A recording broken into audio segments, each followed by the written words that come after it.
Turabakire bene data bakunzi b'Umwigishwa TV, tubahe ikaze muri iki gitondo cyangwa se muri uyu mugoroba cyangwa muri ijoro cyangwa muri amanywa bitewe n'igihe uri buze kubibonera. Rero tubahaye ikaze rwose, mwegere mu ijambo ry'Imana tuganireho bukeya ku ijambo ry'Imana. Iminota mikeya cyane tutarambirana kubera ko abantu b'ubu ntibagishaka ijambo. Abantu b'ubu ntabwo bashaka ijambo. Ijambo ryararemereye mu mitima y'abantu, abantu ntibafitiye ijambo umwanya. Niyo mpamvu turibuze umwanya munini ntababikurikirana. Ni byiza rero ko tubikoresha tuvuga umwanya mutoya mushobora kudukurikirana. Tutaratangira rero ndabanza nihanganisha abantu, mpepora abantu bataba bameze neza. Umuntu urwaye, umuntu ibihe bitsikamiye, umuntu ushobora kuba wabuze uwawe, ufite amarangamutima atishimye, umuntu wumva ko Imana yagutaye, umuntu wumva ko abantu bagutaye, rwose ndakubwira ngo ihangane, bijya biza bigashira. Imana yacu igira umutozo w'ibihe byose, igihindura ibihe bigahinduka, ejo tugaseka, ahari amarira hakaba ibyishimo. Rero muri byose waba uri kunyuramo ubonemo urukundo rw'Imana. Niryo jambo twize ubushize, urukundo rw'Imana mu bihe byose. Mu bihe turwaye, urukundo rw'Imana. Mu gihe twabuze abantu, tubona urukundo rw'Imana. Mu gihe turi twenyine, tubona urukundo rw'Imana. Ndakwihanganishije rero wowe ushobora kuba ugiye gukurikirana iri jambo ufite ikibazo kimwe muri ibyo ngibyo, utishimye mu buryo ubwo aribwo bwose butandukanye.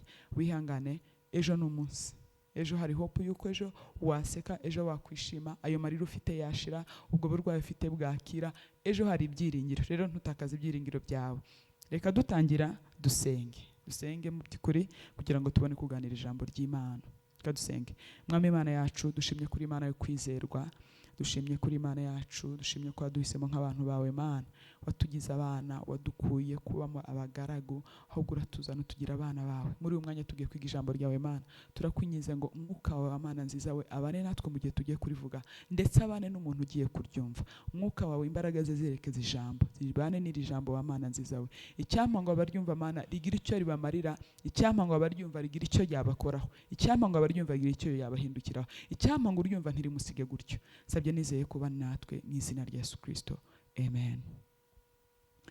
Rero uyu munsi tugiye kuganira ijambo ndi kumva rindimo cyane, ryambyukiyemo muri iki gitondo. Wongeye mbabwira turi mu gitondo i Nairobi, turi mu gitondo. Ryambyukiyemo cyane. Niyo mpamvu ntekereje ndavuga ngo reka tuganire kuri iri jambo. Iri nta rindi, turasoma muri Luka ibice 2 umurongo wa 7 niho duhera. Haravuga ngo umutwe w'ijambo ni ukuvuka kwa Yesu. Umurongo wa 7 uravuga ngo abyara umuhungu w'imfura, amworosa imyenda y'impinja, amuryamisha mu muvure w'inka, kuko babuze umwanya mu icumbi. Nongere nsubiremo. Abyara umuhungu w'imfura, amworosa imyenda y'impinja, amuryamisha mu muvure w'inka, kuko babuze umwanya mu icumbi. Ijambo tugiye kuganiraho uyu munsi, tugiye kuganira tuvuge ngo bonera Yesu icumbi, bonera Yesu umwanya, bonera Yesu ubuturo mu mutima wawe. Iri jambo turisomye ni inkuru ivuga kuvuka kwa Yesu. Igihe cyarageze ngo baravuga ko hagiye kubaho ibarura. Igihe Mariya yari atwite akuri bari ububyara, bajya mu ibarura. Yesu, Mariya na Yosefu bava aho bari batuye mu murwa wabo bajya aho bavuka. Bageze aho bavuka rero basanga abashyitsi ari benshi, babura icumbi bararama. Yosefu afata Mariya, umugore wari utwite, amujyana, bajya kuryama hehe? Mu kiraro cy'inka. Bageze mu kiraro cy'inka, aho niho Yesu yavukiye. Twakwibaza ngo, ntiwibaze ngo kubera iki iri jambo pari rya Noheli urizanye gute? Icyo nshaka kuvuga ni iki? Nuko Yesu yabuze icumbi, aryamishwa mu kiraro cy'inka. Nuko Yesu, abandi bose babonye icumbi, abashyitsi bari benshi mu murwa w'i Betelehemu, Yesu abura icumbi, ahubwo ajya kuvukira hehe? Mu kiraro cy'inka. Kubonera Yesu icumbi nicyo nshaka kuvuga. Nk'uko byari bimeze uyu munsi, icyo gihe, uru ni urugero, nk'uko byari bimeze icyo gihe Yesu avuka, na n'uyu munsi, iri niryo jambo ushaka kuvuga, na n'uyu munsi abantu benshi baburiye Yesu icumbi. Yesu yabuze icumbi mu mitima yacu. Na n'uyu munsi dufite abashyitsi benshi mu mitima yacu, dufite ibintu byinshi twimize mu mitima yacu bitumye Yesu abura icumbi mu bugingo bwacu. uyu munsi dufite ibindi byinshi twimitse. Wowe ni wowe wamenya ibyo wimitse. Niki wewe wamenya wimitse? Ahari wenda wimutse ubujura, ahari wenda uri umunyakinyoma, ahari wenda wasanga mu mutima wawe waracumbikiye ishyari, ahari wenda mu mutima wawe wacumbikiye irari, ahari wenda mu mutima wawe wacumbikiye ikinyoma, ahari wenda mu mutima wawe ni wowe ubwawe uzi icyo wacumbikiye mu mutima wawe gitumye Yesu abura icumbi mu bugingo bwawe. Yesu abandi bose babona aho bacumbika, ibindi byose bibonye icumbi mu mutima wawe. Uragiye uzanye isharu uraricumbikiye, uzanye uburozi urabucumbikiye, uzanye irari uracumbikiye, uzanye ikinyoma uragicumbikiye, uzanye urwango urarucumbikiye. Yesu ngo agere mu mutima wawe abura icumbi. Bavandimwe, ndi gushaka ngo twumve ijambo, ndi gushaka kubabwira ijambo ngo ubonere Yesu icumbi. Shakira Yesu icumbi mu mutima wawe. Yesu abona ubuturo mu mutima wawe. Shakira Yesu ubuturo mu mutima wawe. Wakwimura. Hari ibyo wakwimura mu mutima wawe Yesu akabona ubuturo. Hari ibyo wakura mu mutima wawe. Hari ibindi wakwirukana mu mutima wawe Yesu akabona icumbi, akabona aho yatura mu mutima wawe. Shakira Yesu icumbi mu mutima wawe.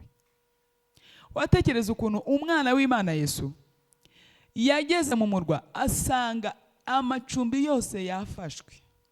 Umwana w'Imana ajya kurazwa mu kiraro cy'inka, ajyamishwa mu muvure. Umwana w'Imana asangira icumbi n'inka, asangira icumbi n'inyana n'intama n'ihene, asangira icumbi n'inyamaswa. Umwana w'Imana arara hatarakwiriye kurara kubera ko yabuze icumbi. Uyu munsi mu gitondo nabyutse ijambo rindimo kubwira ngo nkubwire ngo shakira Yesu icumbi mu mutima wawe. Reba ibyo wakwimura, reba ibyo wakura mu mutima wawe, reba ibindi bintu wakwimura mu bugingo bwawe kugira ngo Yesu abone icumbi, abone ubuturo muri wowe. Igitabo cy'Ibyahishuwe ibice 3:23 niba ntibesha, avuga ngo dore mpagaze ku rugi ndakomanga, umuntu niyumva ijwi ryanjye azankingurira nanjye ninjiriwe dusangire. Bavandimwe, na n'uyu munsi Yesu ahagaze ku miryango y'abantu benshi arakomanga. Yesu aragukomangira, ashaka ko umukingurira ngo yinjire mu bugingo bwawe, agire icumbi, agire icicaro mu bugingo bwawe. Yesu arashaka ko wumva ubizirikana, ubimenya ko ari gukomanga, ahagaze ku muryango iwawe, akomanga kugira ngo umukingurire yinjire. Kingurira Yesu yinjire mu mutima wawe. Waba warakijijwe, warigeze kumucumbikira, ukagera igihe ukazana abandi bashitsi, ukazana ibindi ukabyinjiza, kubera ko Yesu ntajya abangikanywa. Oye, akunda ngo yiharire wowe wenyine. Shaka ngo akwiharire wowe wenyine. Numubangikanya n'ibindi, yemuka akagusigira ibindi wakunze, akagusigira ibindi wimitse. Waba ushobora kuba wari warahaye Yesu icumbi muri wowe, igihe kikagera ukamwimura ukimika ibindi. Yesu ahagaze ku rugi ari gukomanga ngo wongere umukingurire, yinjire mu bugingo bwawe, yinjire mu mutima wawe, yongere agire icumbi, agire icyicaro, akuyobore. Urashobora kuba utarigeze na rimwe utarakira Yesu, na rimwe utaramwakira. Uyu munsi ijambo riratubwiye ngo dore mpagaze ku rugi ndakomanga, niwumva ijwi ryanjye uzakingura ninjire. Niba utarakira Yesu, niba ushobora kuba nta na rimwe wigeze umwakira, utarigeze umucumbikira na rimwe, uyu munsi ari kuvuga ngo ahagaze ku rugi arakomanga. Muri iki gitondo cyangwa se muri iri joro cyangwa muri uyu mugoroba, aho uri bubyumvire, aravuga ngo ahagaze ku rugi ari gukomanga. Niwumva ubyumve, umenye ko ari gukomanga Yesu, umukingurire yinjire mu mutima wawe, ayobora ubuzima bwawe bwose. Ibindi wimitse byose, ibindi wimitse atari Imana, ibindi wimitse ubyimure, wongere uhe Yesu icumbi mu mutima wawe, akuyobore, agutegeke. Mu by'ukuri ubuzima butarimo Yesu n'ubuzima bwo gusharirirwa. Nubwo rimwe na rimwe abantu batazi Imana badatunze Yesu bajya bumva ko bahiriwe. Oya siko biri, oya siko biri. Niba uhiriwe kubera ko umuturanyi wawe wenda ashobora kuba atunze Yesu. Niba ureba bishobora kuba bikunda kubera ko iyo urimo harimo abantu batunze Imana. Ntabwo bikunze gutyo gusa, bikunze kubera ko eri rimwe harimo abantu batunze Imana. Rero nta mahirwe, nta buzima bwiza bwo kutagira Imana bubaho. Nta buzima bwiza bwo kutagira Imana. Rimwe na rimwe hari igihe wenda ushobora kubikubwira ukavuga nti ibintu by'abarokore mwaracanganye ko tureba rimwe bwe mwagowe, ko tureba rimwe bwe murushi. Oya. Jambo ry'Imana rivuga ngo bajya batwita abakene nyamara twebwe dutungishije benshi. Rimwe na rimwe tugaragara nk'abantu ibintu byacanze. Abakristo bajya bagaragara nk'abantu ibintu byacanze ku buryo nta kintu wenda washingiraho wowe utarakira Yesu ngo uvuge ngo shingiye kuri iki ngiki nanjye nakizwe wenda dore bano bakijwe bandushiki. Ushobora kuba ugaragara ko barusha byinshi, ubarusha ibigaragara bifatika, ariko nyamara baragutungishije. Amahoro ufite niwe ubakesha. Ku bwabo Imana igikuvushiriza imvura, ku bwabo Imana ikugirira neza. Rero ijambo ndi kukubwira uyu munsi, wemere ucumbikire Yesu mu mutima wawe. Wakire Yesu. Niba utaramwakira wakire Yesu.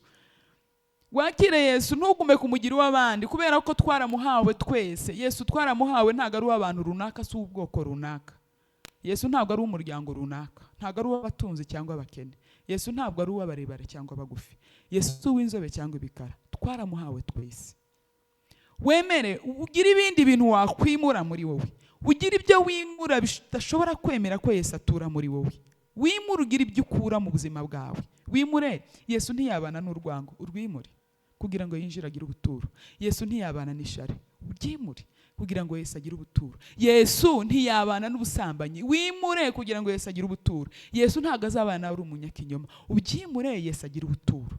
Yesu ntiyabana nawe ubyimure, ugira ibyo wimura muri wowe. Ugira ibyo wimura kugira ngo Yesu agire ubuturo. Shakira Yesu icumbi. Ushakire Yesu icumbi mu bugingo bwawe. Ushakire Yesu icumbi mu mutima wawe kugira ngo Yesu agire ubuturo muri wowe. Twe kwemera ko Yesu tuguma kumwumva n'abandi. Ntiwemere ko Yesu aguma kuwa abandi. Ntiwemere ko Yesu aguma kurara hanze mu kiraro cy'inka. Oya, ni wowe yaziye. Emera Yesu yinjire mu mutima wawe, agira ubuturo. Emera Yesu agira ubuturo mu mutima wawe, guhindure. Emera Yesu, kubera ko iyo yinjiye mu muntu ntajya musiga uko yarari. Nukuri Yesu nta muntu ajya asiga uko yarari, ntawe ajya asiga uko yarari, kubera ko iyo yinjiye muri muntu ageze ari package iri full yuzuye ibintu byose, ageze n'imigisha yose. Yesu iyo yinjiye mu muntu azazanye guhinduka kose. Yesu iyo yinjiye mu muntu azadutunganya rwose tw'abantu bakwiye. Niba ufite ingeso runaka yakunaniye, emera Yesu yinjire mu mutima wawe. Heza Yesu icumbi agufasha gucika guhinda.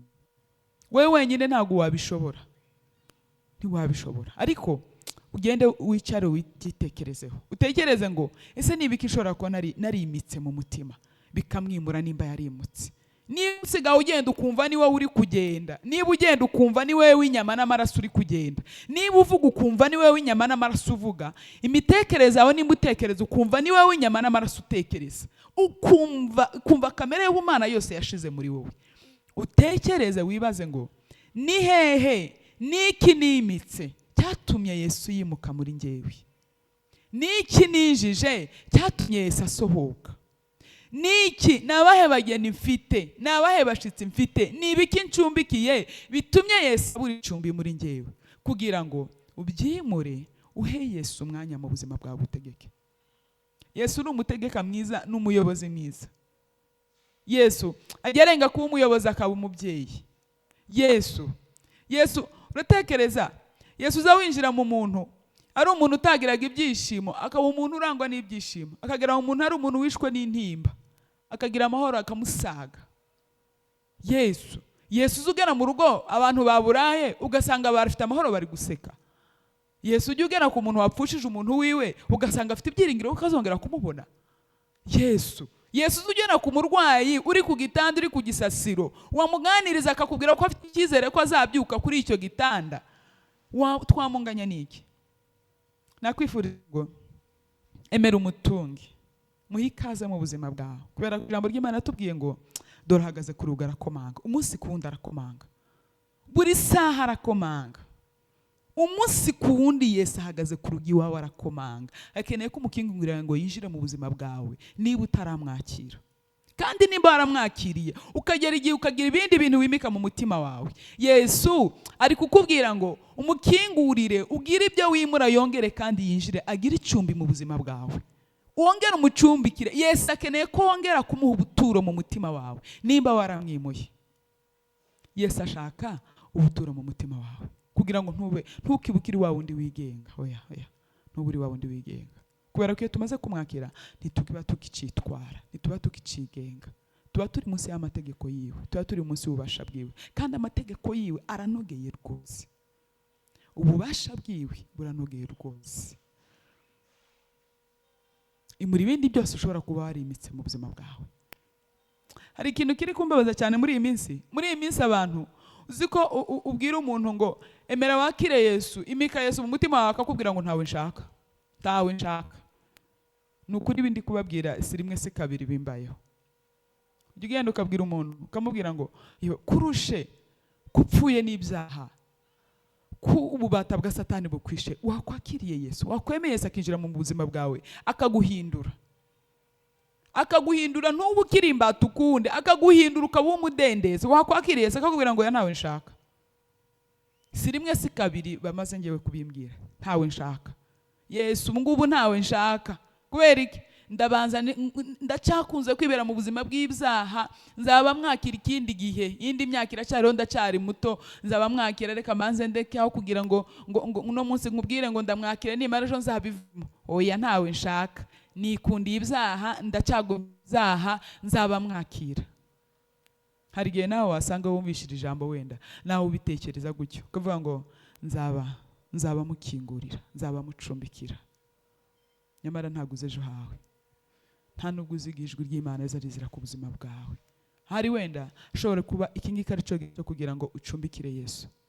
Niba ari umurereze, nimba ari ku muryango ukuguru kumwe kuri hanze ukundi kuri imbere, iki ni igihe cyo kugira ngo umureke yinjire wese. Nimba ari waramufungiranye baranze ko yinjira bitewe n'inyungu z'ibyaha, kubera ko ibyaha bigira inyungu zabyo, bitewe n'impamvu zawe. Niba wari waramwangiye ko yinjira, ahari wenda iki gitondo cyangwa se amasaha uri kumva rino jambo, baba ari ukugira ngo umwemerere Yesu yinjire wese. Nukuri Yesu ajya ahindura. Yesu ni sinzi impamvu tubwira abantu kwakira Yesu bakamwanga. Yesu umwana w'Imana, Yesu mwiza kuri abantu mumubaza bamwangira iki? Muzamwangira iki Yesu? Mwangira iki Yesu? Wangira iki kwakira Yesu? Ukundi iki ubuzima bw'icyaha? Ukundi iki ubuzima bw'ububata? Ukundi iki? Ubikundiye iki? Ubigundiriye iki? Ubigundiriye iki? Ko ibyaha bidutera icyangiro, ibyaha bidushira kure y'Imana, ibyaha bidushira kure y'amasezerano. Ibyaha ubigundiriye iki? Muri iki gitondo narinje kukubwira ngo ntabarambiye, narinje kukubwira ngo niba ufite ibindi bintu wacumbikiye muri iki gitondo, dore Yesu ahagaze ku muryango ari gukomanga, ari kubwira ngo umukingurire, wimure ibyo bindi bacumbikiye, Yesu yinjire mu buzima bwawe gutegeke. Niba ufite abashitsi benshi wimitse mu bugingo bwawe, nkuko twabibonye ko Yesu yabuze icumbi, niba ufite ibintu byinshi bituma satinjira mu buzima bwawe wacumbikiye, ndi kukubwira ngo nyamuneka imura ibyo bintu, imura ibidafite umumaro, imura ibyaha, imura ingeso za kamere, imura, reka kamere ipfe muri wowe kugira ngo Yesu agire icumbi muri wowe. Yesu abona acumbika, Yesu abona ubuturo muri wowe. Wemera gutegeka, wemera kuyobora, kubera ko ni umutegeka mwiza. Niba kandi wowe umufite waramucumbikiye, niba Yesu ari muri wowe rwose, abamuririmbyi baravuze ngo niba uri muri Yesu ugumemo neza, ugumemo kweri. Niba Yesu ari mu buzima bwawe ugumemo, kubera ko iri jambo iyo ukomeje kurisoma bukeya tuza tugasangaho Herode yatangiye guhiga umwana. Niba Yesu umufite, bera amaso umwana, bera amaso agakiza, kubera ko Herode arahiga umwana umunsi ku wundi. Niba uri kumva wera ijambo uzi ko neza Yesu umufite, uzi ko wimuye ibindi byose umucumbiye, afite ubutura n'icyicaro mu buzima bwawe, ngaho murinde Herode, kubera ko aramuhiga. ngaho murinde kubera ko afite ibimuhiga. Ngaho murinde rinda umwana mu buzima bwawe, rinda agakiza niba ugafite rwose, niba warakinguriye Yesu ari umwami n'umutegeka w'ubuzima bwawe, mubungabunge mu buzima bwawe, mufata umukomeze umubungabunge, kubera ko umunsi ku wundi hari ibishaka kumwica muri wowe. Umunsi ku wundi uko ubyutse hari ibihiga Yesu uri muri wowe. Umunsi ku wundi, buri saha, buri munota, nureba ibigusaroundinze, nureba ibikuzengurutse, nureba ibyo wirirwamo, nureba ibyo ukora, nureba ibyo utekereza, nureba ibyo ujya uvuga, umunsi ku wundi, nureba mugendana, umunsi ku wundi hari ibihiga Yesu uri muri wowe. Rero nimba wowe umufite, murinde, rinda uwo mwana, rinda Yesu, kubera ko Herode aramugenza. Rinda Yesu, Herode aramuhiga umunsi ku wundi. Niba umufite, niba waramwakiriye, uzi neza ko ategetse ubuzima bwawe, umunsi ku wundi murinde, kubera ko hari ibimuhiga, hari ibihiga Yesu uri muri wowe niba umufite. Kandi niba utamufite, nibyo navuze, yinjire mu buzima bwawe. Niba utamufite, emera yinjire mu buzima bwawe, abuhindure. Emera yinjire mu buzima bwawe, utegeke. Emera yinjire mu buzima bwawe, ntubugitegekwa n'irari ry'isi, ntubugitegekwa n'iby'isi n'imihango. Emera yinjire mu buzima bwawe, yemera abe umwami, ategeka ubuzima bwawe, agenga ubuzima bwawe. Emera yinjire mu buzima bwawe, ntubukire imbata y'ibyaha, ahubwo imbata y'imirimo myiza yo gukiranuka. Emera Yesu yinjire mu buzima bwawe. Murakoze rero, kandangiriza ngo ntabarambiye, ijambo ry'Imana ribaganza. Kandi bene data, ijambo ntirikajya riza ngo turitambukeyo gusa. Nubwo rigoye ubu ngubu kuryumva, nubwo rigoye kuriha umwanya ubu ngubu, nubwo bigoye kuritekereza, nubwo bigoye kurishira mu bikorwa, ariko ntirikajya riza gusa, kubera ko ijambo ry'Imana ritubwira ngo uwumva ijambo gusa ntakora ibyayo, ajya asa n'uwirebeye mu ndorerwamo, yamara kwireba ubwo agahita yibagirwa uko yasaga. Rero nitwumva ijambo mu by'ukuri, niba uyu munsi ijambo ryabyukiyemo, uvuga ngo tuganire, turebe niba dufite ibindi twacumbikiye bikaba byari mu Yesu, cyangwa niba yaranaje akabura ubuturo kugira ngo twongere twimike. Ni byiza ko niba ubyumvise wakwitekereza, ukareba ko n'abandi bashize babujije Yesu gutura muri wowe, ukareba ko Yesu adashobora kuba yarabuze icumbi muri wowe, ukareba ko umufite rwose kugira ngo umurinde. Murakoze cyane.